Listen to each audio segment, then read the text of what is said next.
Hello friends, प्रज्ञा smart classes में आप लोगों का एक बार फिर स्वागत है।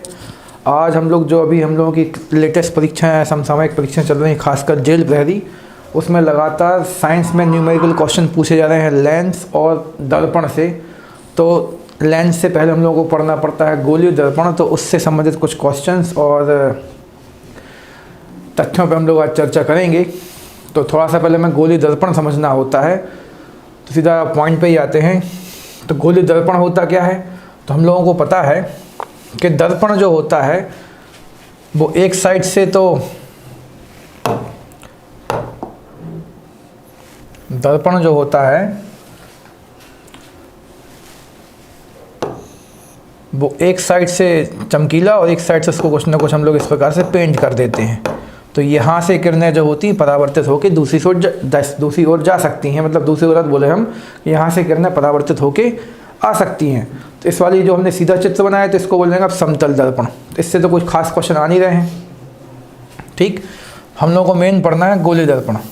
तो गोली में आपके नाम से देख पा रहे हैं आप गोलीय दर्पण, तो गोला है, आपको एक गोला लेना पड़ेगा। मान लीजिए आपके पास एक कोई कांच का गोला है या गेंद है, उसके आपने इस हिस्से को इस प्रकार से काट दिया। तो कटने के बाद हमारे पास कौन सा हिस्सा आ जाएगा? ये हिस्सा आ जाएगा। जब इसको आप इस प्रकार से बाहर से पेंट कर देंगे और परावर्तन या रिफ्लेक्शन के लिए आप अंदर वाली सतह का यूज करेंगे, तो इसको आप लोग क्या बोलेंगे? अवतल बोलेंगे। इसको हम लोग बोलेंगे अवतल दर्पण। इंग्लिश में बोलेंगे इसको कॉनकेव मिरर। इसी के विपरीत उसी टुकड़े को हमने इस प्रकार से मान लीजिए फिर से लिया होता, उसको पेंट हमने कहाँ पे कर दिया होता? इस साइड कर दिया होता। तो हम लोग फिर परावर्तन के लिए किस सतह का यूज करें? उभरी या ऊपरी सतह का। और उभरी या ऊपरी सतह के लिए आप लोग क्या बोलते हैं? उत्तल। तो ये चीज़ें आप लोगों को पता है, हमें पता है पहले से, लेकिन थोड़ा सा माहौल बनाने के लिए बताना पड़ता है। तो अंदर की ओर जब परावर्तन होगा उसको आप बोलेंगे अवतल, और बाहर की ओर जब परावर्तन होगा उसके लिए हम लोग बोलेंगे उत्तल। तो गोलीय दर्पण मुख्य रूप से कितने प्रकार के हो जाएंगे? ये 2 प्रकार के। अब इनको आप लोग मिला जुला के तो यूज नहीं कर पाते, तो केवल 2 ही प्रकार के होते। फिर हम ये भी बोल सकते हैं अब कि गोलीय दर्पण केवल 2 प्रकार के होंगे, एक अवतल और एक उत्तल। ये हो जाएगा हम लोगों का कॉनकेव और ये हो जाएगा कॉनवेक्स। अब इन पे जो इमेज बनती हैं वो हमें थोड़ा सा समझना पड़ेगा। जो क्वेश्चन आ रहे हैं मोस्टली इन्हीं के परावर्तन के आधार पर क्वेश्चन बन रहे हैं, तो उसकी हमें चर्चा करनी पड़ेगी। तो यहाँ पे हम लोग सबसे पहले चर्चा कर लेते हैं किसकी? ऐसा एक चित्र बना लेते हैं पहले, है ना। ये एक चित्र बना ली हमने, यहाँ से एक लाइन भी खींच लेते हैं। इसको पहले अपने पास रख लें, ये हमारे पास रहता तो ज़्यादा मज़ा आता है।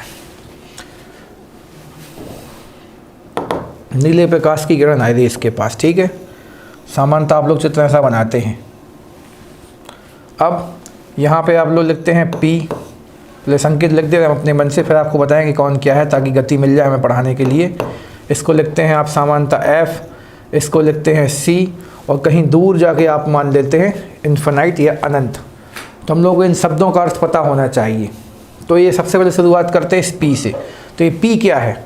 तो ये P वह बिंदु होगा, ये P वह बिंदु होगा जो भी आप अपने गोलीय दर्पण का टुकड़ा लेके आए हो, तो उस टुकड़े की जो भी आप लोगों ने उसका चाप लिए बैठे हो आप, उस चाप के मध्य बिंदु को ही हम लोग क्या कह देंगे?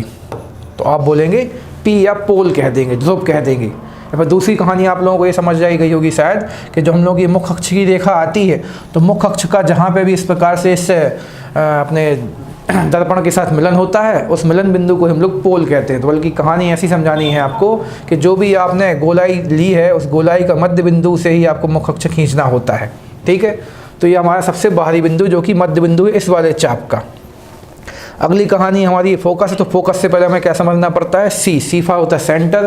तो हमने जो भी अपना गोलीय दर्पण लिया था, यानी आपने जो भी गोलीय दर्पण लिया था वो जिस गोले का हिस्सा था, तो उस गोले का कोई ना कोई केंद्र रहा होगा। तो वही गोला का केंद्र जो है उसको हम लोग क्या कहते हैं? सेंटर, ठीक है। तो इस टुकड़े को उठा के हमने वहाँ लगा दिया है, लेकिन उसका सेंटर ही छूट गया। तो सेंटर की दूरी को नाप के आप यहाँ पर माना कि हमने लिख दिया है। तो ये C किसका केंद्र? इसी वाले गोले को दिया पूरा कर देंगे तो उसका केंद्र हम लोगों को मिल जाएगा। अब यहाँ से हम लोगों के मेन क्वेश्चन शुरू हो जाते हैं। F को हम लोग बोलते हैं फोकस दूरी या फोकस बिंदु। यहाँ पे फोकस बिंदु है और यहाँ से यहाँ तक की हो जाएगी फोकस दूरी। तो फोकस दूरी क्या होती है, तो समानता ये आपने देखेंगे कि हमेशा वैसे हमेशा ही होता है, समानता नहीं बोलना चाहिए, कि हम लोगों का ये पोल बिंदु और ये हमारी केंद्र नहीं अपनी ये वक्रता त्रिज्या, फिर त्रिज्या, इसको वक्रता त्रिज्या कहेंगे, हम लिखते हैं पहले यहाँ पे, हम केवल त्रिज्या या सेंटर करके समझाया। तो यहाँ से लेके यहाँ तक की दूरी जो होगी इसको बोलेंगे आप वक्रता केंद्र, कर्व्ड सेंटर, और यहाँ से लेके यहाँ तक की दूरी जो होगी उसको हम लोग क्या नाम दे देंगे, वक्रता त्रिज्या, जिसको आप आर से दिखला देंगे। अब हम चर्चा करने आए आपसे मेन तो एफ की, तो एफ जो है फोकस बिंदु है और इसकी यहाँ से यहाँ तक की दूरी कहलाएगी फोकस दूरी, जो कि किसके बराबर होगी, तो आप बोलेंगे जो हमारे पास ये वक्रता त्रिज्या थी उसको जस्ट आप आधा कर देंगे, उसको जस्ट आप आधा कर देंगे तो हमें क्या मिल जाएगी, फोकस दूरी मिल जाएगी। तो एफ जो बिंदु है उसका मान कितना हो जाएगा, r/2। तो ये पहला सूत्र हम लोगों का ये निकल के आता है, तो ये आपको याद रखना है। तो फिर से रिपीट करते हैं, काफ़ी ज़्यादा समझा चुके हैं। इस पूरे आर्क का या चाप का मध्य बिंदु को आप पोल कहेंगे। फिर हमारा ये चाप जो भी जिस भी गोले का हिस्सा है उसका जो भी केंद्र बनता है तो वो इसका केंद्र है, अर्थात यहाँ से लेके यहाँ तक की दूरी, केंद्र से दूरी क्या कहलाती है, त्रिज्या कहलाती है, तो वो त्रिज्या कहलाएगी। इस त्रिज्या को आधा कर देंगे आप तो क्या मिल जाएगा, आपको फोकस मिल जाएगा। और दूर कहीं कौन सी बिंदु होगी, अनंत बिंदु होगी। तो एक सूत्र भी निकाल के हमने आपको दे दिया है, जो कि कौन है, तो आप बोलेंगे फोकस दूरी बराबर एफ बराबर क्या होगा, r/2, या फिर ऐसा लिखा मिल सकता है आपको r बराबर 2 इंटू, फिर से फोकस को यहाँ पे स्मॉल f लिखते हैं तो ये हो जाएगा 2 इंटू एफ। तो आगे बढ़ते हैं, बोर्ड थोड़ा सा गंदा दिख रहा है, इसको और अच्छे से सजाएंगे अब हम। तो 3 पॉइंट अभी हमने आपको समझाए हैं।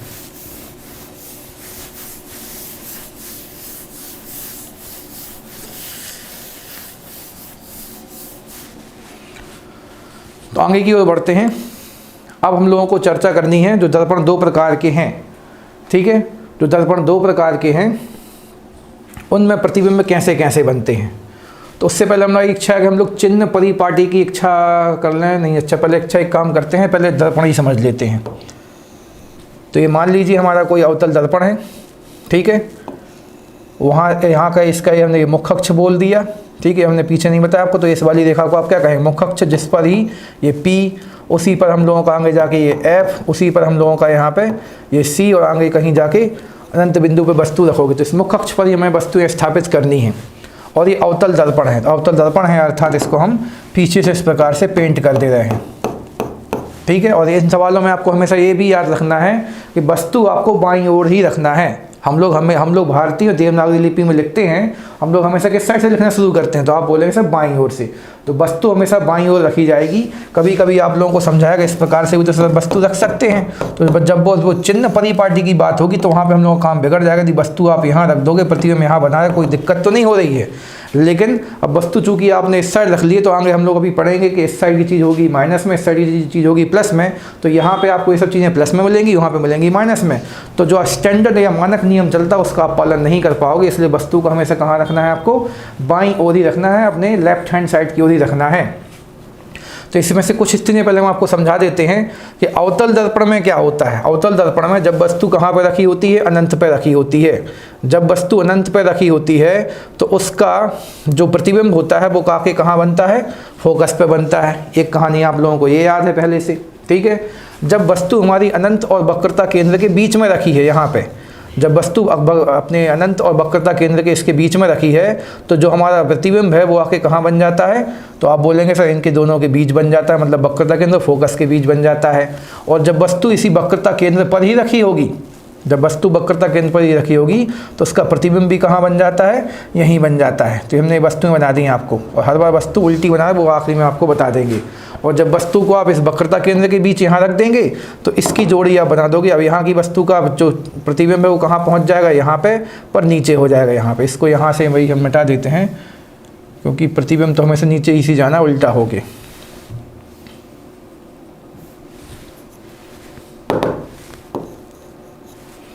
तो जब वस्तु आप यहाँ पे रखेंगे, जब वस्तु यहाँ रखेंगे तो इसका प्रतिबिंब कहाँ पहुँच जाएगा, यहाँ पहुँच जाएगा। और इस वाले का तो प्रतिबिंब यहीं पे रहेगा। और जब वस्तु आप फोकस पे रखोगे तो प्रतिबिंब कहाँ चला जाएगा, अनंत पे चला जाएगा। अब अगली कहानी, अवतल दर्पण में आपको याद रखना है, अवतल दर्पण में सभी स्थितियों में मोस्टली एक स्थिति बस अपवाद के रूप में चलती है। अवतल दर्पण में जो प्रतिबिंब होता है वो हमेशा कैसा बनता है? उल्टा बनता है, जिसको आप क्या बोलेंगे? वास्तविक। ठीक है। एक स्थिति बस है जिसमें वो कैसा बन जाता है? सीधा अर्थात आभासी। कब बनेगा? जब आप वस्तु को कहाँ रख देंगे। इसके लिए और एक नया कलर ले लेते हैं हम कि जब आप वस्तु को यहाँ रख देंगे तो उसका प्रतिबिंब कहाँ चला जाएगा? दर्पण के पीछे। और उस स्थिति में आप उसको क्या बोलेंगे? वो होगा सीधा और कैसा? आभासी। तो छोटी छोटी चीज़ें आपको याद रखनी जो आगे जाके काम में आने वाली हैं, खासकर जो हम लोगों को मैथमेटिकल क्वेश्चन करने हैं। ठीक है। तो सामान्यतः जब आप यहाँ पे कुछ चीज़ों का देख रहे हैं, अनंत पे वस्तु है तो उसका प्रतिबिंब कहाँ बनेगा? फोकस पे। फोकस पे वस्तु, उसका प्रतिबिंब कहाँ बनेगा? अनंत पे। मतलब अनंत की जोड़ी बन गई किससे? फोकस से। अगली कहानी, जब वस्तु अनंत और वक्रता केंद्र के बीच में अर्थात यहाँ रख दी हमने, तो हमारी जो वस्तु है उसका प्रतिबिंब कहाँ आ जाएगा? थोड़ा सा दूर खिसक जाएगा। अगली कहानी किसमें? जब वस्तु वक्रता केंद्र पर है तो उसका प्रतिबिंब भी वक्रता केंद्र पर बनेगा, पर हमेशा कैसा बनेगा? उल्टा बनेगा। अगली कहानी, जब वस्तु जो है वक्रता केंद्र और फोकस के बीच है तो उसका प्रतिबिंब कहाँ चला जाएगा? अनंत और वक्रता केंद्र के बीच में। और जब वस्तु फोकस मतलब बहुत अच्छी पोजीशन पर रखी है तो उसका प्रतिबिंब कहाँ जाकर दिखेगा? आपको अनंत पे। ऐसा लगेगा आपको अनंत पे बना हुआ दिख रहा हो, सब कुछ साफ दिखेगा। अब आप लोगों ने एक चीज़ ये भी पढ़ रखी है कि सर प्रतिबिंब का आकार बड़ा या छोटा होता जाता है। जब अनंत पे है तो फोकस पे बना तो दिखेगा आपको, लेकिन वस्तु का आकार बहुत छोटा, प्रतिबिंब का आकार बहुत छोटा दिखेगा। इस पे आएंगे तो थोड़ी सी दूरी हम लोगों ने यहाँ से कम कर दी है तो हल्का सा आकार क्या होगा? बढ़ जाएगा। वक्रता केंद्र पर तो जितने आकार की है वस्तु उसी आकार की दिखेगी। और जब यहाँ पे आएंगे थोड़ी सी बड़ी हो जाएगी। जब आप फोकस पर रखेंगे तो वस्तु का आकार हम लोगों को सबसे स्पष्ट और साफ दिखेगा। और हम जब इस वाली वस्तु को अपने फोकस और इस ध्रुव के भी अंदर ले आएंगे, पास में ले आएंगे, मतलब एक बात बोलें तो अपने समझाने की विधि में एकदम आपने आँख के पास ले, तो वस्तु दिखेगी तो उसका पूरा भाग नहीं दिखेगा, उसका पूरा भाग नहीं दिखेगा और बहुत बड़ी दिखेगी, भले अधूरी दिखेगी। और उस स्थिति में उसका प्रतिबिंब कैसा हो जाएगा? सीधा, जिसको आप बोलते हैं आभासी। इसको बोलते हैं आभासी। तो ये वाली स्थिति मैथमेटिकल क्वेश्चन में ना के बराबर आती है। सामान्यतः स्थिति हम लोगों को माननी पड़ती हैं। तो बस आपको यहाँ पे बस एक स्थिति याद रखना है, अवतल दर्पण में प्रतिबिंब हमेशा कैसा बनता है? उल्टा और वास्तविक। इस वाली स्थिति को यदि छोड़ दें तो ये बाकी स्थितियाँ आप लोग पढ़ चुके हो या पढ़ते रहते हैं, इसलिए इस पर हमने उतना ध्यान नहीं दिया। बाकी 2 बार समझा है। कोई भी डाउट हो तो आप हमसे संपर्क कीजिए।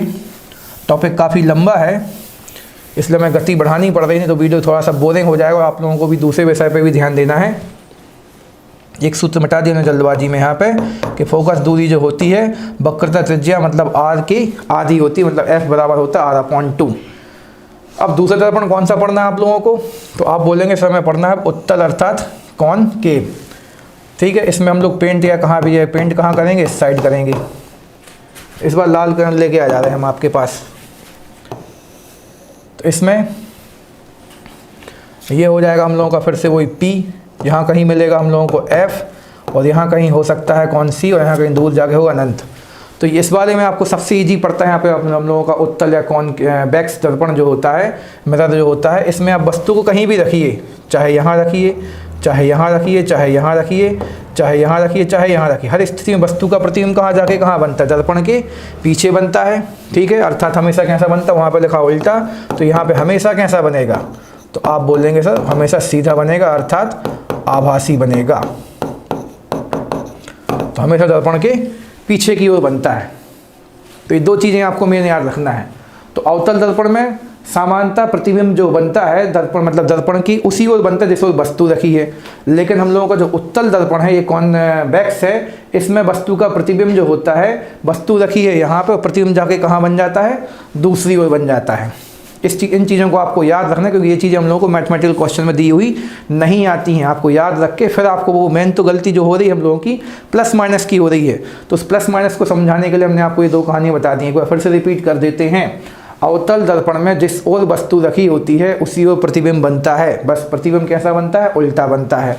दूसरी कहानी, हम लोगों का जो उत्तल दर्पण है इसमें वस्तु रखी होती है इस साइड, लेकिन प्रतिबिंब उसके विपरीत ओर चला जाता है, अर्थात वो हो जाता है आभासी। इसकी कहानी भी थोड़ी सी लंबी होती है, आप हमारे इसी के लिए 11th 12th क्लास के वीडियो देख लेना, नहीं तो आगे जाके जब ज़्यादा समय होगा तो हम आपको बताएंगे कि उसमें उस साइड क्यों बनता है, इसमें इस साइड क्यों बनता है। जहाँ पर किरणें मिलती हैं उस हिसाब से प्रतिबिंब मान लिया जाता है। अब हम लोगों को मेन अब ये ध्यान देना है कि हम लोग इनको इस प्रकार से क्यों पढ़ रहे थे। तो अगली कहानी हमें देना है। अब हम लोग पढ़ते हैं चिन्ह, कि जो साइन यूज करोगे आप, प्लस है कि माइनस दूरी उसको हमें पढ़ना है। तो उसको हिंदी में बोलते हैं चिन्ह परिपाटी। प्रतियोगी परीक्षाओं में कम चलता है ये टॉपिक, लेकिन आजकल इससे क्वेश्चन पूछे जा रहे हैं, तो हमें चर्चा करनी पड़ेगी क्या किया जाए। तो चिन्ह परिपाटी में हम लोगों ने अभी कुछ दिन पहले, फिर आप लोग सब लोग पढ़ चुके हैं। प्रतियोगी परीक्षा में हमने कुछ दिन पहले एक वीडियो डाला था किसका, कोऑर्डिनेट ज्योमेट्री या फिर नियामक ज्यामिति। तो उसमें आपने क्या देखा था, यदि हम यहाँ पे एक्स अक्ष लेते हैं तो उसको धनात्मक लेते हैं, यहाँ पे एक्स अक्ष लेते तो वो धनात्मक होता है, यहाँ पे वाई अक्ष तो वो भी धनात्मक, और यहाँ पे वाई अक्ष तो वो कैसा होता है, धनात्मक।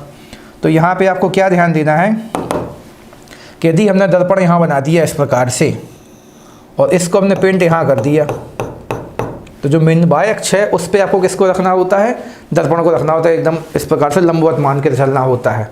अब जब वस्तु आप यहाँ रखोगे, यहाँ वस्तु आप रखोगे, तो यहाँ से लेके यहाँ तक की दूरी बनेगी, वो एक्स पे आ रहा है, लेकिन कैसी आ रही है, धनात्मक। तो जब हम लोग इस साइड बढ़ेंगे तो हम लोग हो रहे हैं नेगेटिव, और यदि बाई चांस उस साइड चले जाते तो कैसे हो जाते, पॉजिटिव हो जाती। इसलिए लेकिन आपको शुरुआत तो हमेशा बाईं ओर से ही करनी है। तो हम लोग क्या देखेंगे कि जो वस्तु की दूरी होगी वो हमेशा कैसी होगी, अपनी कैसी होगी, नेगेटिव होगी। और उत्तल दर्पण में जो हम लोग ये अवतल दर्पण लिख के आए हैं, तो इसमें यदि ये वस्तु है, ठीक है, तो इस वस्तु की दूरी कैसी मिलने वाली है आपको, हमेशा ऋणात्मक मिलने वाली हो। प्रतिबिंब भी कहाँ बनेगा हमारा, हमेशा इस वाली स्थिति को छोड़ दें तो प्रतिबिंब भी हमेशा इसी साइड बनेगा। तो जो प्रतिबिंब है, ठीक है, प्रतिबिंब या इमेज है, ठीक, प्रतिबिंब की दूरी ये भी कैसी रहने वाली है, ऋणात्मक ही रहने वाली है। अब एक चीज़ और देखनी है आपको, तो हम यहाँ पर थोड़ा सा लिख देते हैं, आप लोग इसको फिर से समझना। कुछ स्थितियाँ, काफ़ी लंबा टॉपिक है इसलिए हम काफ़ी छोड़ के भी बता रहे हैं शायद, लेकिन पूरा बताने की कोशिश कर रहे हैं। अवतल दर्पण के लिए वस्तु हमेशा बाईं ओर रखी जाए, मतलब वस्तु तो हमेशा सबके लिए बाईं ओर रखी जाएगी। तो वस्तु की दूरी, जिसको आगे जाके हम यू लिखवाएंगे, वो कैसी होगी, ऋणात्मक होगी, ठीक है। फिर प्रतिबिंब भी कहाँ बना, इसी साइड बना है।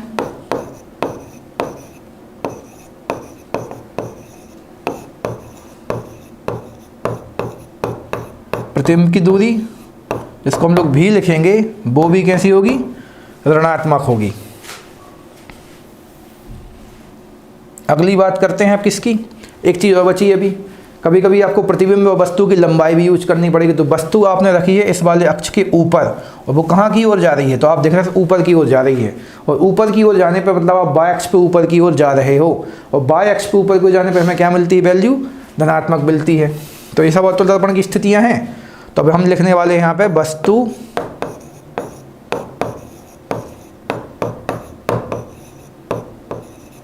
की लंबाई, जिसको हम लोग सामान्यतः क्या लिखेंगे, ओ।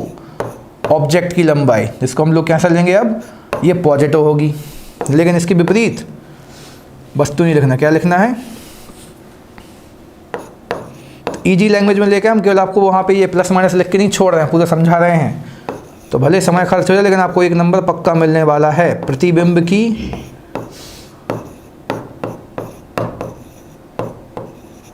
लंबाई, जिसको आप बोलेंगे आई फॉर इमेज, और ये कैसी हो जाएगी, नेगेटिव। क्यों हो जाएगी, वस्तु रखी तो यहाँ सीधी थी, पर उसकी इमेज कैसी बन गई, नीचे की ओर उल्टी, और नीचे की ओर जा रहे हैं। अब वाई अक्ष में कहाँ की हो जाए, नीचे की ओर। तो वाई अक्ष नीचे कैसा होता है, नेगेटिव होता है। तो ये 4 स्थितियाँ आपको याद रखनी है, ठीक है। आगे चलें। अच्छा, एक बार फिर से रिवाइज करते हैं। आप लोगों को दर्पण हमेशा यहाँ पर रखना है, ठीक है। वस्तु जो है हमेशा बाईं ओर पर रखी जाएगी। उसके प्रतिबिंब हमने आपको पीछे समझा दिए हैं। अवतल दर्पण में सामान्यतः उल्टे बनते हैं, अर्थात नीचे की ओर आएंगे। अब यदि हम लोगों को, हमने आपको ये भी समझा दी, यहाँ पे एक्स अक्ष धनात्मक है, यहाँ पे एक्स अक्ष ऋणात्मक है। यदि वस्तु आप इस साइड रख रहे हो तो आप एक्स अक्ष के ऋणात्मक की ओर, ऋणात्मक दिशा की ओर आ रहे हो। इस कारण से वस्तु की दूरी और प्रतिबिंब की दूरी दोनों कैसी हो गई थी, ऋणात्मक हो गई थी। लेकिन जब हम लोग वस्तु की लंबाई कहाँ नापेंगे, अब ऊपर की ओर। तो एक्स अक्ष पे तो हो, अब उससे मतलब नहीं है। हम लोग वस्तु कहाँ की ओर लेके जा रहे हैं, ऊपर की ओर लेके जा रहे हैं, अर्थात वाई अक्ष में धनात्मक दिशा की ओर जा रहे हैं। तो उसकी वैल्यू कैसी रहने वाली, प्लस में रहने वाली है। और प्रतिबिंब की लंबाई कैसी हो जाएगी, सामान्यतः नीचे की ओर। नीचे को वाई अक्ष कैसा, ऋणात्मक होता है, इसलिए उसका मान कैसा रहेगा, ऋणात्मक। इनको भी ब्रैकेट में लिख दें ताकि आप लोग बताना माने। अब आगे चलते हैं। ये सेम स्थिति हम समझ लेते हैं अब किसके लिए, अपने अवतल नहीं उत्तल दर्पण के लिए। तो दर्पण के मामले में अवतल से क्वेश्चन ज़्यादा आते, उत्तल से कम आते, इसलिए हमने आपको अवतल पहले समझा दिया है और वही ज़्यादा इंपॉर्टेंट हम फिर से बोल देते हैं। अब फिर से वही अक्ष लेना पड़ेगा आपको समझाने के लिए, चलता वही है पर समझाना पड़ता है पूरा पूरा। यहाँ पे आप लिखोगे x प्लस का था, यहाँ पे x माइनस का था, यहाँ पे y माइनस है तो ऊपर y प्लस में है, ठीक है। और ये हम लोग यहाँ पे अपना दर्पण रखते हैं, इस बार उसको लेना हमें उत्तल, ठीक है। ये लिख दिया हमने आपको उत्तल। इसकी स्थितियाँ कम आती, लेकिन अब हमने मन बनाया तो इसको पूरा ही बता दें। अब वस्तु तो हमेशा कहाँ रखनी है, इसी साइड रखनी है आपको। तो जब वस्तु यहाँ रखी होगी तो उसका प्रतिबिंब तो कहाँ जाने वाला है, पीछे। ये हमारी वस्तु और ये हमारा प्रतिबिंब। तो प्रतिबिंब समझिए यहाँ बन गया, और प्रतिबिंब भी हमने देखा कैसा था, सीधा था, भले आभासी था, ठीक। अब अगली कहानी हम लोग को मैंने जो पीछे लिख के दी हमने आपको, यहाँ पर लिख देते हैं ना। क्या लिखना हमारे लिए इस बार, उत्तल मतलब कॉन्वेक्स, और दर्पण मतलब मिरर है, अभी लेंस नहीं, लेंस भी पढ़ेंगे हम लोग उत्तल दर्पण के लिए, ठीक है। तो उत्तल दर्पण के लिए आप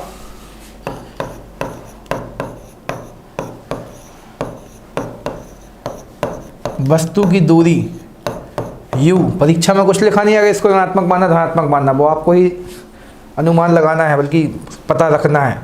तो वस्तु की दूरी हम लोग देख रहे हैं, ये रखी है, x अक्ष पे कहाँ जा रहे हैं आप, ऋणात्मक दिशा में, तो वो हमेशा कैसी रहेगी, ऋणात्मक। यहाँ पे भी लाइन खींच दें, और अलग सूत्र लिखा है उसका भी यूज करके दिखाएंगे।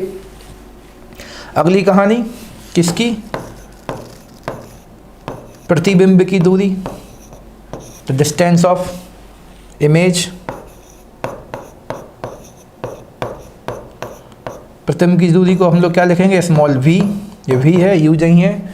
अब उसको देख लें आप, उत्तल दर्पण पे हैं आप, समानता कहाँ बन रहा है, दर्पण के पीछे, अर्थात किस x अक्ष की धनात्मक दिशा में। देखिए आप यहाँ पे जा रहे हैं इस साइड, और यहाँ पे x अक्ष कैसा है, धनात्मक है, ठीक है।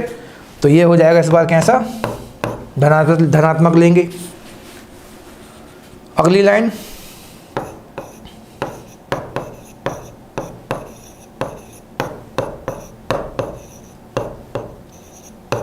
वस्तु की लंबाई, जिसको आप क्या लिखेंगे, o, the length of object, o for object, जो कि कहाँ जा रही है, फिर से ऊपर की ओर, अर्थात बाय अक्ष में धनात्मक दिशा की ओर, तो वो कैसी हो जाएगी, धनात्मक, ठीक है।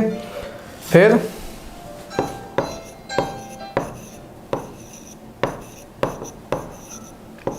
प्रतिबिंब की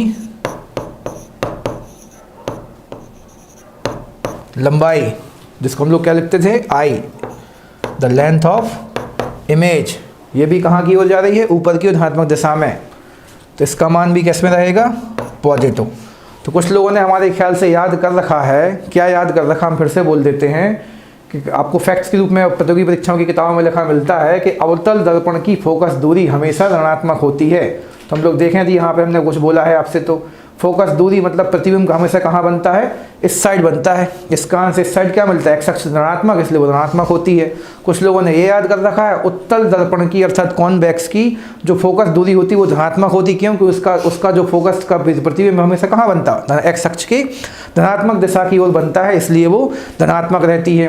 तो ये सब आपको हमने यहाँ पे पूरी की पूरी कहानी खोल दी, चिट्ठा खोल दिया इस टॉपिक का, जो आप लोगों को किताबों में केवल बना मिलता था, हमने पूरा लिख लिख के दे दिया है, ताकि वे लोग जिन लोगों ने साइंस ज़्यादा समय से नहीं पढ़ी है या फिर नहीं पढ़ी वह कभी भी, तो उनको भी ज़्यादा आसानी से समझ में आए। टॉपिक थोड़ा सा नया है कुछ लोगों के लिए, ठीक है, तो इसको आप बार बार रिवाइज करें, है ना।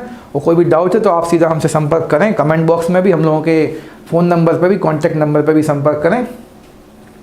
अब हम लोग आगे बढ़ना शुरू करते हैं। तो आप लोगों को एक चीज़ और याद कराएगा ये पीछे, कि दर्पण के लिए सीधा सूत्र होता है, यहाँ लिख देते हैं ना, दर्पण के लिए सीधा सूत्र, एक सूत्र तो हमने वो लिखा है, अच्छा पहले कि एक सूत्र ये आप लोग पढ़ोगे, तो हमें अच्छा लग रहा है, इसलिए हम इसको तो पूरा लिखा दे रहे हैं, ताकि आप लोग देखते रहें इसको भी और साथ में हमारी नई चीज़ को भी। तो हम आगे बढ़ते हैं। तो आपको यहाँ पे तीन क्वेश्चन मैंने, तीन फार्मूले मैंने याद रखने हैं। एक तो फोकस दूरी जो होती है वो वक्रता त्रिज्या से आधी होती है, ठीक है। अगला एक सूत्र मिलेगा आप लोगों को किसका, तो आप बोलेंगे सर आवर्धन का, मैग्निफिकेशन का। और लिखते बनता है हम पे, बस बोलने के चक्कर में बोलते कुछ हैं और लिखने कुछ लगते हैं। आवर्धन, जिसको आप पूरा शब्द शायद ये भी लिखा मिल सकता है आपको, आर फॉर देखिए लीनियर मैग्निफिकेशन, तो एक पूरा शब्द हो जाएगा इसका रेखीय आवर्धन। अब आवर्धन हम शॉर्ट में लिख दे रहे हैं, जो कि क्या होता है आई बटे ओ, और आई बटे ओ के साथ साथ में बराबर कौन हो जाएगा वी और बटे यू। अब संकेतों के अर्थ नहीं लिख रहे हैं क्योंकि हम आपको पहले लिख चुके हैं। आई का मतलब क्या है, प्रतिबिंब की लंबाई, ओ का मतलब क्या है, वस्तु की लंबाई। मतलब रेखीय आवर्धन या मैग्निफिकेशन एक अनुपात या रेशियो होता है किस किस का, प्रतिबिंब की लंबाई और बटे में वस्तु की लंबाई, या फिर प्रतिबिंब की दूरी और बटे में वस्तु की दूरी। चिन्ह आपको इन चिन्ह परिपाटी के अनुसार यूज करने हैं फार्मूले में। फिर सीधा आप लोगों ने वो एफ वाला जो फार्मूला जो आप बहुत देर से देखने के चक्कर में हो, हम वो ही लिखने वाले हैं, दर्पण का सूत्र। ठीक है, किस किस का सूत्र, तो आप बोलेंगे फोकस दूरी का सूत्र, तो 1/f बराबर में 1/u, u लिखना है इसको हमें, और 1/v। ठीक, वो v है, वो पूंछ निकालने की आदत है हमारी उसकी। तो 1/f 1/u प्लस 1/v, तो ये हो जाएगा हम लोगों की फोकस दूरी, वस्तु की लंबाई, वस्तु की दूरी और प्रतिबिंब की दूरी के बीच में संबंध का सूत्र। तो मोस्टली क्वेश्चन इससे आ रहे हैं और थोड़े बहुत इससे, और कभी कभी ईजीएस्ट क्वेश्चन किससे आ सकते हैं, इससे। एक संबंध और आपने पढ़ रखा है किसका, ये तो हो गया देखिए आवर्धन, और एक संबंध आपने पढ़ा है किसका, आवर्धन। तो थोड़ा सा व्यवस्थित नहीं लिखा है हमने, पर कुछ भी मिटाया नहीं ताकि आप लोग बार बार देख के। आवर्धन क्षमता, ठीक है ना, मैग्निफिकेंस पावर, जिसका मात्रक आप लोगों को याद है डायोप्टर, जो कि क्या होती है, आवर्धन क्षमता बराबर होता है 1/f। मतलब वो आपको सबको याद है कि ये फोकस दूरी के कैसा होता है, व्युत्क्रमानुपाती होता है। ये फोकस दूरी के व्युत्क्रमानुपाती होता है आवर्धन क्षमता, जिसका मात्रक क्या होता है, डायोप्टर। इससे भी क्वेश्चन आ रहे हैं, तो इन फार्मूलों को भी आपको याद रखना है। तो सबसे बड़ा काम था हम लोगों का ये, जो कि